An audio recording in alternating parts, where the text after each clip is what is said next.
Hi, this is Ashish R. Bidekar and welcome to my podcast, The ARB Show. I'm thrilled to introduce today's guest, Professor Advocate Ganesh.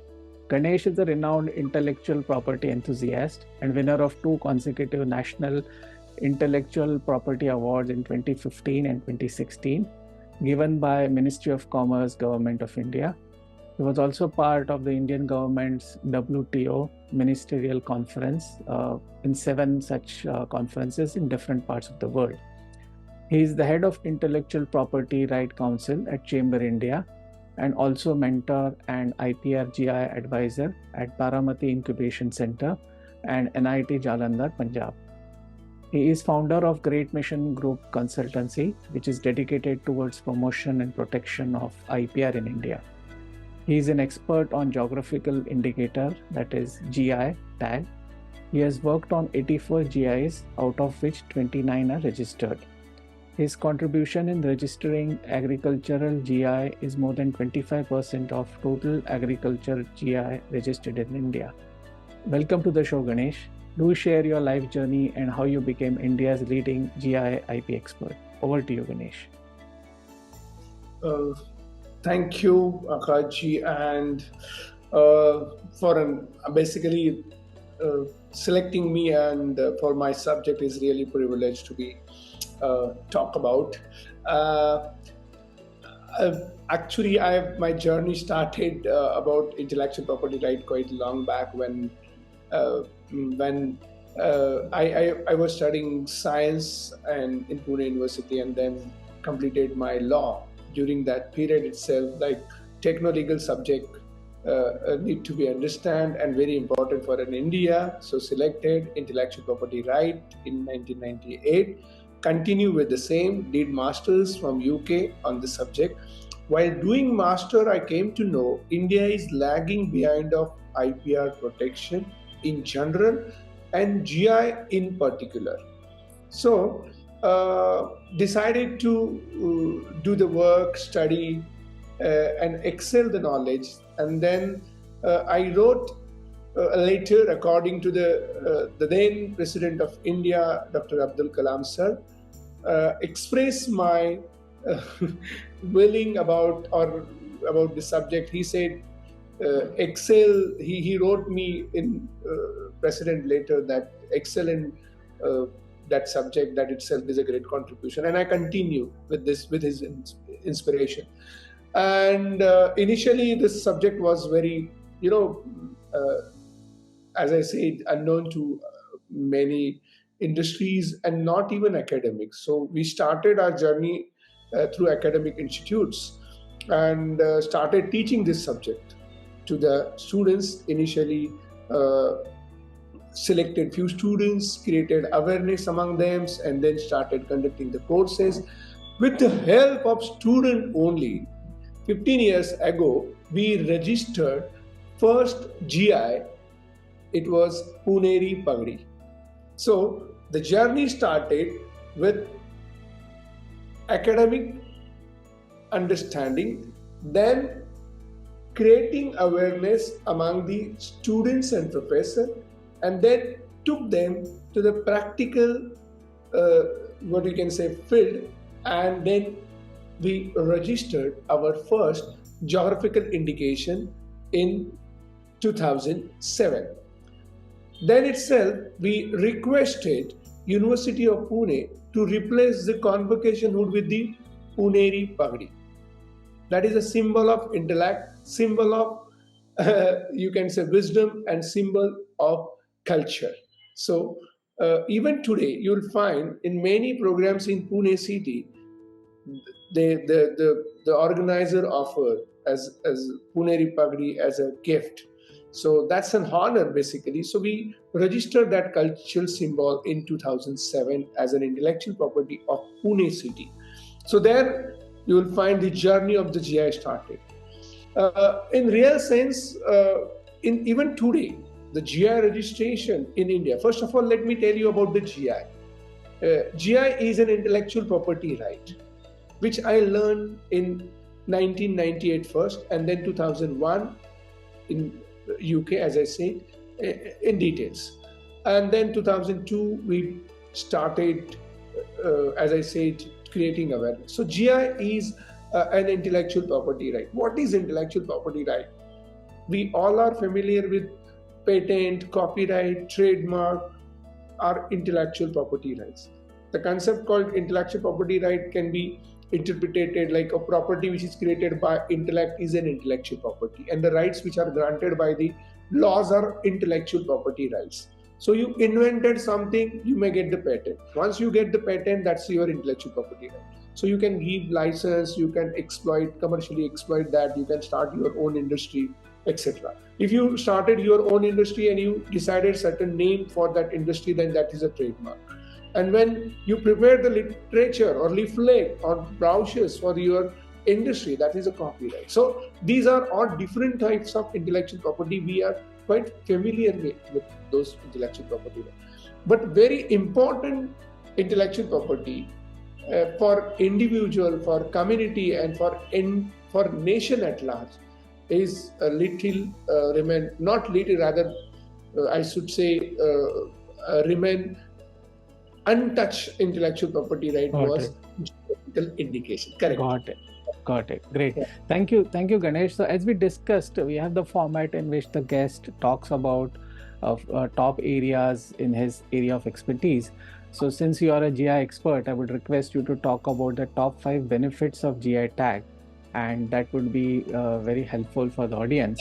And with that, over to you, Ganesh. What would be the first benefit, or maybe you can just give before that a brief recap about what exactly is GI, and then let's talk about the various benefits of that. Over to you, Ganesh. The first benefit for GI is recognitions. So far, you will find that there are many good products in market. International market they have captured called champagne and whiskey. They receive the GI and then they receive the international market. So they received the recognition and then they took their recognition to the whole world. So the first thing for your unique product is as a GI is a recognition. That will be a legal recognition, number one. Number two benefit is an international market. Basically, I have already mentioned about the champagne and Scotch whiskey. Why they have received such a good market internationally? Because they received the GI in their own country. So champagne was a GI from the France, Scotch whiskey was a GI from the Scotland, Swiss watches is from Switzerland, cheese, feta cheese, and many other GIs registered. The connection of the international market access of the geographical indication is World Trade Organization. WTO introduced an agreement called TRIPS agreement. The full form of the TRIPS agreement is a trade-related aspects of intellectual property right. So the international agreement which is related to the trade was the TRIPS agreement, which is a part of a WTO right now. Because of this agreement, the member countries accepted international protection. So the champagne which is there in the champ right now protected in India, no one can manufacture champagne. They got the international market. The similar thing for the Scotch whiskey. Likewise, India's product, unique product, whatever I say, maybe Puneri Pagdi or Basmati rice, that has to be registered and protected in European Union or in WTO's member countries. So second benefit is an international market access. First, recognition. Second, that is a legal recognition. Second, international market. Third, premium price to the community. So it may be agrarian community, it may be artisan, or it may be what we can say weavers. So if you find a particular, say, Basmati rice is an agriculture product, Darjeeling tea is an agriculture product. So agrarian community will be benefited from the GI registration. The first GI registered in India was a Darjeeling tea, and now you can find this Darjeeling tea is exported to almost 90 countries. So, and whatever the production is there for the Darjeeling tea, we have a record that 65% of the Darjeeling was exported of the total productions. So that is the international market captured by the Indian GI. Now, the premium price Darjeeling received the premium price. I have n number of examples from my side about the premium price received to the geographical indication registration. We have registered Ajra Gansar rice. That time it was 30 to 40 rupees per kg. Now this rice is available for 72 to 75 rupees per kg. So almost double the price. The benefit of this premium price, those that farmers who left farming activity. Some research disclosed that 74% of India's farmers do not want to continue with their farming activity. That's very sad scenario. But then what is the solution? The solution is that should get the premium price. Once they will get the right price, premium price, then they will continue with their farming activity. So this is what had happened with the Ajra Gansar. Then it also happened to Nawapur Tur Dal. That is actually tribal product. They also received a double price. Third example which I can quote over here is Jalgaon banana. Fourth, I can quote here is the Golwad Chiku. There are n number. Actually, I have registered 29 from the Maharashtra itself, and 11 products from 29 are now purchased by government of Maharashtra's Markfed agency. They are working for the NAFED, the central government agency, with premium price. So then the ultimate benefit is that farmers continue with their activity. So third benefit is premium price.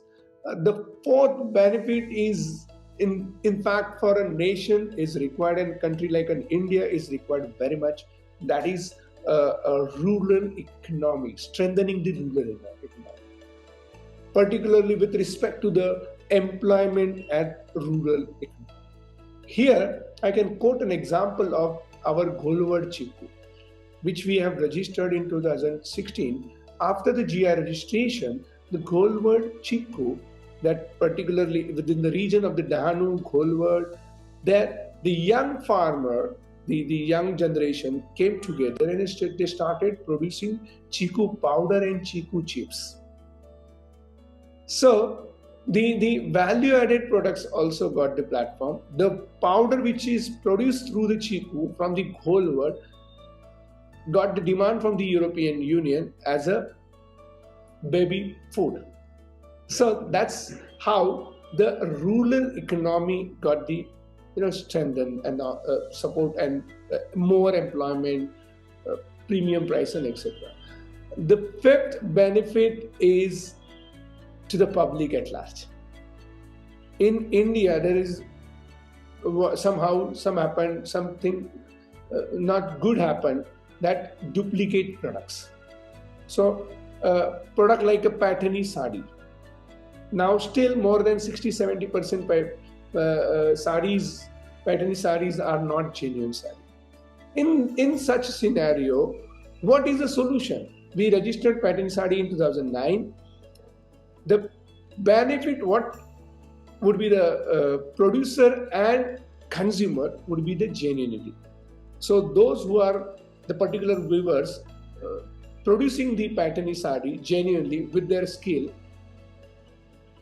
that is the original Patani, and consumer want an original Patani. So with the GI tag, originality can be traced. So here, the fifth benefit to the public at large, they will get the original genuine product, maybe agriculture product. So if I want the original Basmati or original Ajra Gansar or original Ambe Mor as a consumer, how should I believe that GI will be a platform to connect between the consumer and producers? So that is the fifth. Excellent summary. But just a few following questions. So let's take the case of, let's say, basmati rice. Now, when if it's a GI tagged basmati rice, so is there a separate brand or a separate mark which should be there on the product so that consumers can know that yes, this is a GI tagged basmati rice and it is coming from these specific areas only? See, actually, Government of India introduced a GI logo. So if you are a producer, if you are a basmati producing farmer, in that case you can get yourself authorized user certificate from Government of India. That is a separate certificate which may issue if you submit the genuine document like a 712 extract and any other evidence that you are a genuine producer. Then Government of India will issue a GIAU certificate to you.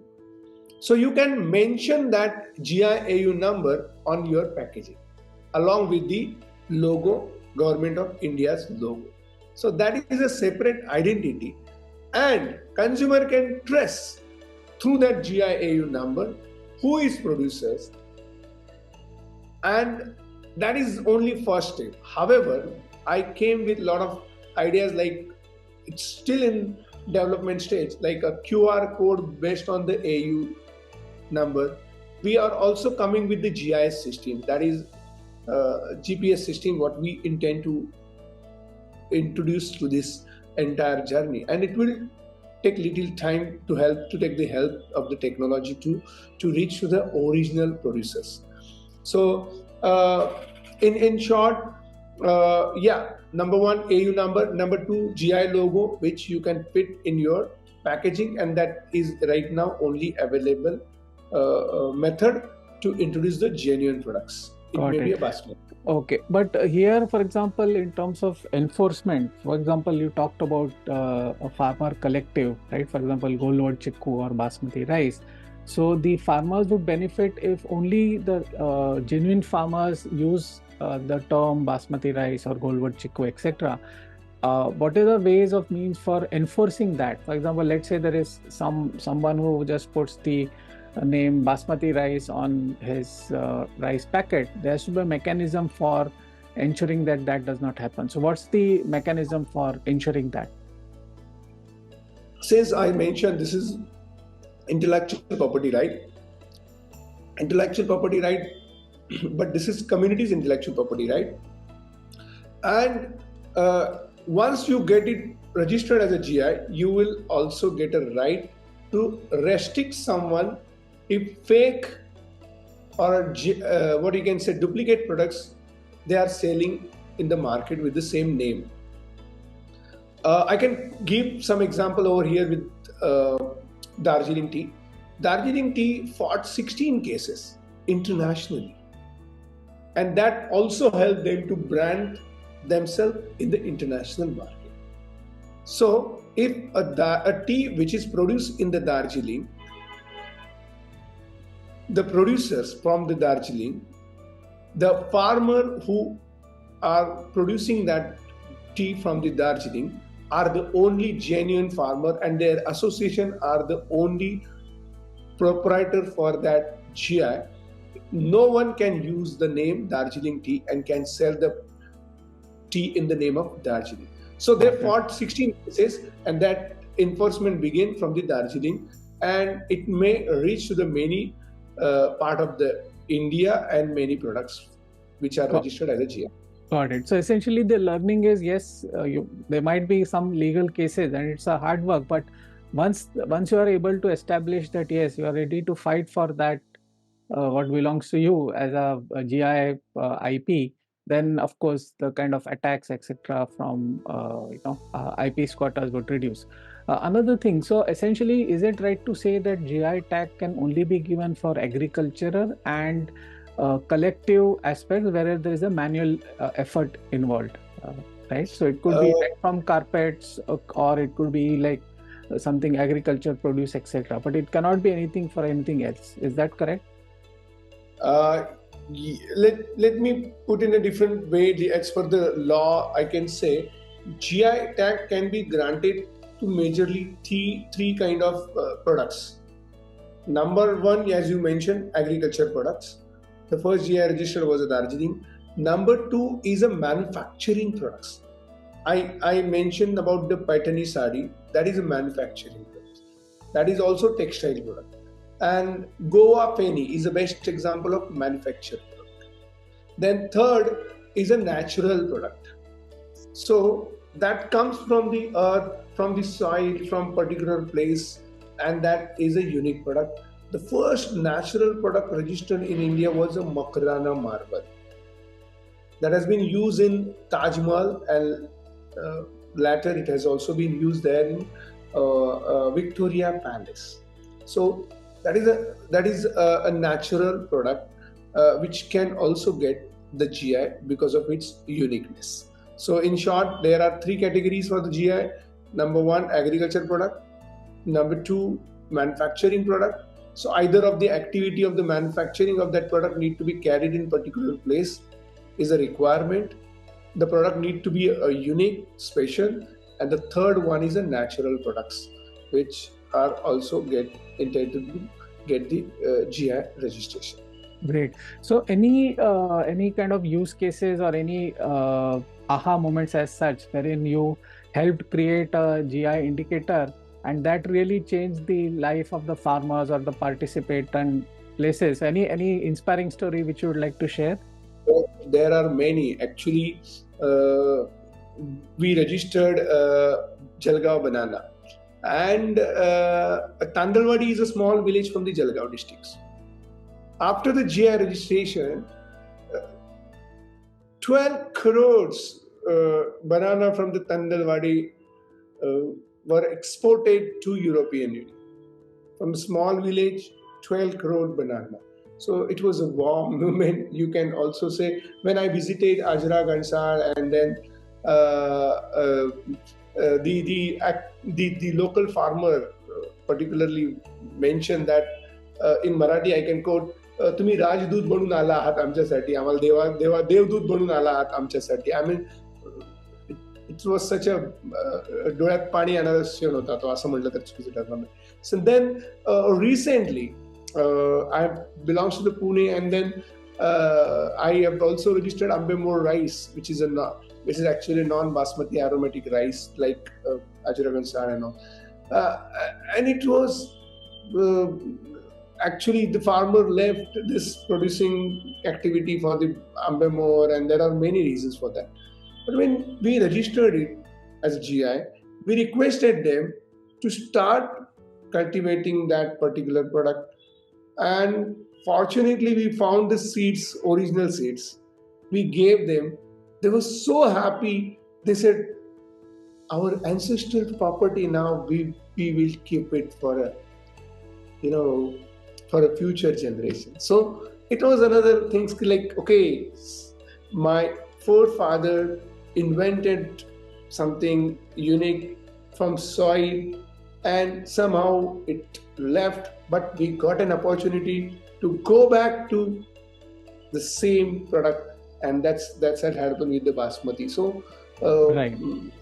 there are a number of incidences which I can quote, but need to be, In fact, when you said that, it is also preserving a piece of history, right? Because, for example, if you look at many of the Western commentators, etc., typically you would talk of heirloom seeds or things like that. And this is kind of a slice of history, because if you're able to preserve that, you're kind of saving it for the future generations. That's very true. Have you also faced any any kind of difficult cases where you tried to get a GI tag, but you were not able to get a GI tag, but that was a good learning experience from a what are the boundaries of the GI tag area? So can you share of any such areas also? In fact, we are lagging behind the records. We failed to maintain the record. That is a big difficulties we have faced. When you say this is a unique product, when you say this is a tasty product, when you say this is nutritionally high product and particular from say specific area or a particular place, but that is again verbal information. When you apply for a GI, you need to have the evidence to support your stand. So we had many difficulty initially, and because of that, delay happened for some kind of registration. However, now, as we know that experience makes man perfect, so we understood how law can be applied to the available material support evidences, and we are trying to bridge the gap. Because see, for an example, I can quote here, Vaigaon turmeric we registered as a GI. Everyone was aware of this turmeric from the Wardha districts, from Samudrapur Taluka. But everyone was telling about this is unique, this is the best, this is healthy, this is uh, good one, etc., etc. But mere saying good, healthy, good, nothing. So what we did, we didn't find any supportive evidences. So what, and because of that, we suppose not to file file a GI application. What we found, there is a Spice Board of India which is under the Ministry of Commerce.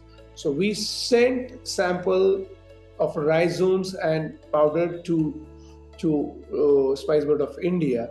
We got the certificate from them. We got the analysis from them, and it was indicated that curcumin content, which is medicinally important content in the turmeric, that was very high from the turmeric.